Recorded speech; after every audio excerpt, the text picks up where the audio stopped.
Running an email campaign in Brevo involves several key steps. Here's how to do it. Log in. Access your Brevo account on their website. Create a new campaign. Navigate to the Campaigns tab on the dashboard. Click on Create a new campaign or Create a campaign. Set up campaign details. Enter a name for your campaign for internal tracking. Write a compelling subject line for your email.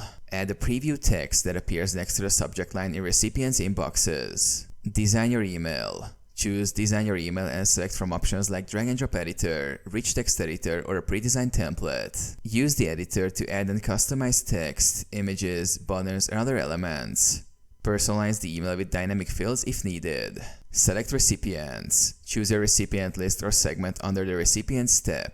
Ensure your contacts have opted in. Review and test. Review your email's content and settings. Send a test email to yourself to check for formatting and accuracy.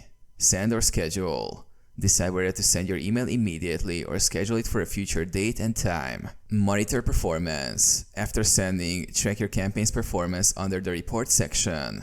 Review metrics like open rates, click rates, and bounces to gauge effectiveness and make improvements for future campaigns.